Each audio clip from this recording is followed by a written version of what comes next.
그때 내가 내 영을 내 남종과 여종들에게 부어주리니 그들이 애언할 것이요.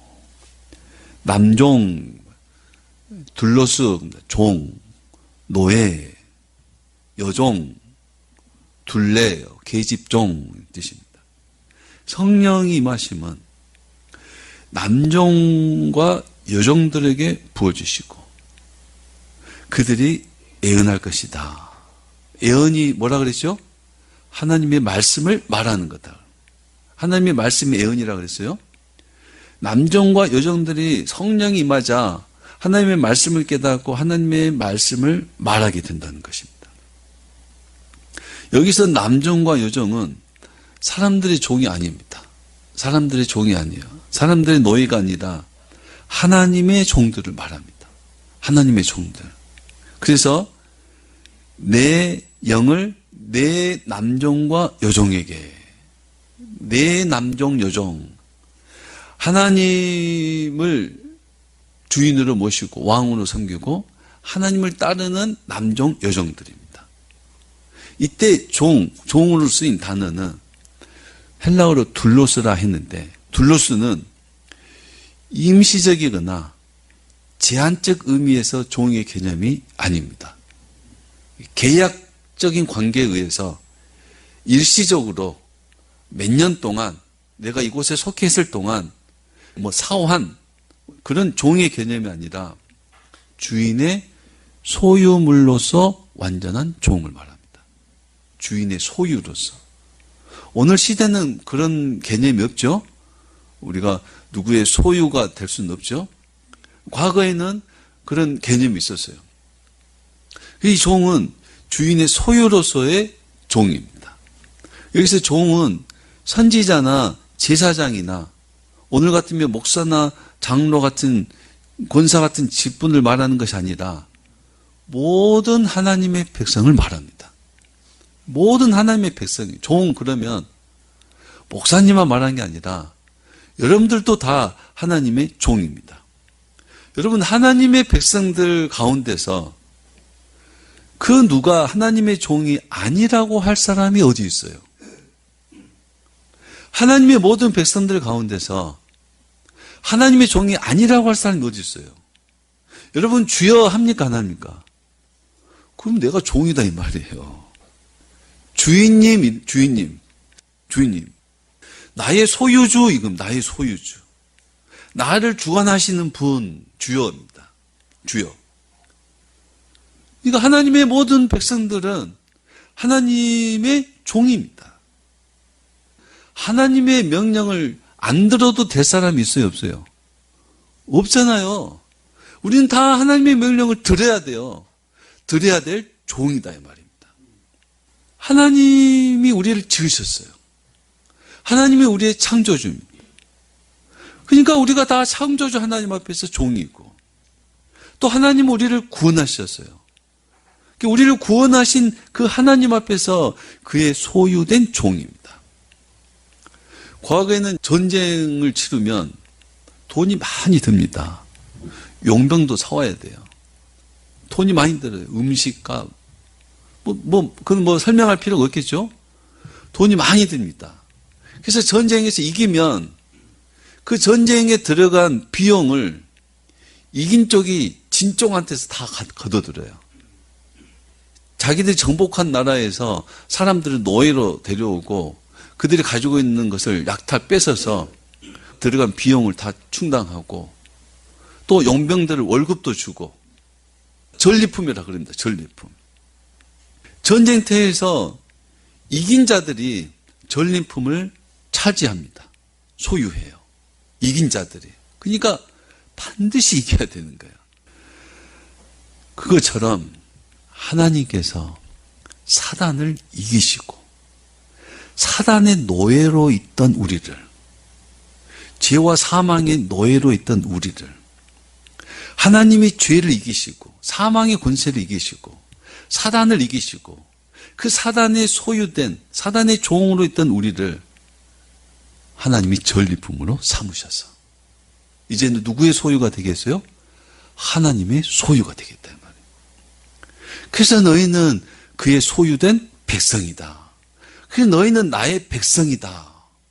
그래서 우리는 하나님의 소유된 백성, 하나님의 종이다 이겁니다. 과거에는 죄의 종, 사단의 종이었는데, 육신의 종이었는데, 이제는 구원받아서 하나님의 종이 되고 우리가 영으로 살게 된 것입니다. 근데 하나님은 자신의 종들에게, 하나님의 종인 우리들에게 성령을 부어주셨습니다. 내 영을 내 남종과 여종에게 부어준다는 것. 이 굉장히 감격스러운 이야기입니다. 여러분의 가장 소중한 것, 여러분 자신을 누구에게 줄 수 있겠어요? 여러분 집 하인에게, 종에게, 돌쇠에게 주겠어요? 그런 일이 없습니다. 그런 일이 없어요. 내 영을, 나 자신을 내 남종과 여종에게 주지 않는다 이 말입니다. 근데 하나님은 자기 영을, 자기 자신을 남종과 여종에게 주셨다 이 말입니다. 내 영을 내 남종과 여종에게 부으셨다. 부으셨다 이 말은 하사하셨다, 주셨다 이 뜻입니다. 하나님은 하나님의 종들을 부리기만 하는 것이 아니라 그 하나님의 종들에게 자기 자신의 영을 주셔서 그 종들을 승격시켰습니다. 높이셨다 이 말씀입니다. 하나님은 우리를 그 종의 자리에 머물게 하지 않고 하나님의 영을 주셔서 우리를 하나님의 자녀가 되게 하고 하나님의 백성이 되게 하고 뿐만 아니라 우리에게 하나님의 영을 주셔서 자유케 하심으로 우리를 승격시켜 주십니다. 그래서 하나님의 영, 여러분 하나님의 영은 자유합니다. 구속되지 않아요. 근데 하나님의 영을 그 종들에게 부어주셔서 그들이 자유케 하셨다 이 말입니다. 얼마나 멋진 일입니까? 얼마나 멋진 일이에요. 돈이 많은 사람이 시장에서 노예 시장에서 노예를 샀어요. 돈을 지불하고 샀어요. 그리고 그 노예에게 좋은 옷을 입히고 좋은 걸 가르치고 그 건강을 회복시켜준 다음에 노예에게 그 노예 증서를 찢어버립니다. 자유를 줍니다. 얼마나 멋져요. 얼마나 멋져요. 우리가 하나님의 종이지만 하나님 우리에게 성령을 주셔서 우리를 자유케 하셨다 이 말이에요. 그래서 갈라디아서 5장 1절에 그리스도께서 우리를 자유롭게 하려고 자유를 주셨으니 그러므로 굳건하게 서서 다시는 종의 멍에를 매지 말라. 또 하나님의 영은 그리스도 영입니다. 우리에게 성령을 주신 것은 그리스도 영, 아들의 영을 주셔서 우리를 아들로 삼으신 겁니다. 로마서 8장 15절에 너희는 다시 무서워하는 종의 영을 받지 아니하였고 양자의 영을 받았으므로 아바 아버지라 부르짖느니라.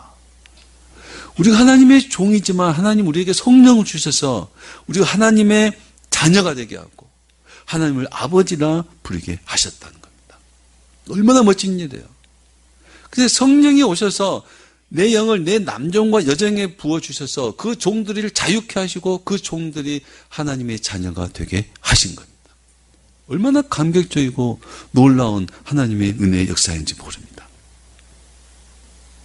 하나님은 남종과 여종에게 성령을 부으셨습니다. 또 그 말 속에는 남녀를 제한하지 않으셨다는 겁니다. 고대 사회는 남자가 강력한 권한을 가진 가부장제 사회입니다. 모든 면에서 힘이, 지배력을 가진 사회에서는 힘이 약한 여자와 힘이 약한 아이들은 무시되고 차별된 사회입니다. 그래서 당시 가부장제 사회 속에서 하나님은 남자와 여자에게 성령을 부으신 것입니다. 그러니까 남녀가 차별된 그 사회 속에서 하나님은 차별 없이 성령을 부으셨습니다. 어린아이나 젊은이나 노인에게 성령을 주신 것처럼 남자나 여자에게 부으셨다는 겁니다. 남성과 여성의 차별이 아니라 남성과 여성을 하나님 앞에 있는 한 인간으로 대하셨다는 겁니다. 간혹 성경이 가부장제의 틀에서 벗어나지 못한다 하는 사람들이 있습니다. 성경이 가부장제 속에서 기록된 것은 사실입니다. 고대 사회가 가부장제라는 그런 제도 속에 있기 때문에 성경도 가부장제 속에서 기록됐습니다. 근데 그걸 오해하면 안 됩니다. 다시 말하면 여러분 한국 사회에서 기록된 문서는 한국어와 한국 문화, 한국 정서 속에서 기록됩니다. 그렇지 않겠어요? 당연히. 만약에 한국 정서, 한국 문화가 전혀 다른 글로 기록되면 그게 전달이 되겠어요? 안 되겠어요? 전달이 안 되고 읽혀지지도 않습니다. 뭔 이런 게 있어라고 공감도 못 일으켜요. 반대로 유럽 사회에서 기록된 문서는 유럽 언어와 유럽 문화, 유럽 정서 속에서 기록이 됩니다. 하나님 말씀도 그럽니다. 당시 고대 사회에서 고대어, 고대 문화, 고대 정서 속에서 기록되었기 때문에 성경도 다분히 가부장제의 흔적들이 많이 있습니다. 사실입니다. 그리고 가부장제의 방식 속에서 하나님의 말씀을 전하기도 해요. 그래서 하나님을 아버지라고 표현하기도 하고 어머니라고 하지 않는 이유가 그런 의미도 있고 또 아버지가 절대적인 권한이기 때문에 아버지라고 표현해요. 또 군주라는 표현도 하고 또 남편이라는 표현도 하고 그 가부장제 정서를 통해서 하나님 우리에게 알리기 때문입니다. 남성, 여성의 문제가 아니다 이 말이에요. 그렇다고 해서 하나님께서 가부장제의 하나님은 아니다 이거예요. 그렇다고 해서 하나님이 가부장제의 하나님은 아니세요. 여전히 하나님은 가부장제를 초월한 남성과 여성을 초월한 어린아이와 젊은이와 노인의 그것을 초월한 그 하나님이신 거예요. 그러니까 성경을 조금만 더 깊이 들여다보면 하나님은 가부장제의 하나님이 아니시다 한 걸 알 수 있습니다. 하나님은 가부장제에 갇혀있다. 가부장제의 성경은 잘못됐다. 이렇게 말도 안 되는 사람들이 간혹 있습니다. 미리 말씀을 드립니다. 하나님은 사람들이 세운 사회와 문화 속에 들어오셔서 그것을 통해서 우리에게 계시하고 말씀하지만 그 문화와 그 정서 속에 제한되지 않으시고 초월하신 분입니다. 다만 사람들이 이해하는 그들의 사회 문화 속에서 하나님의 말씀을 알게 하고 깨닫게 하십니다.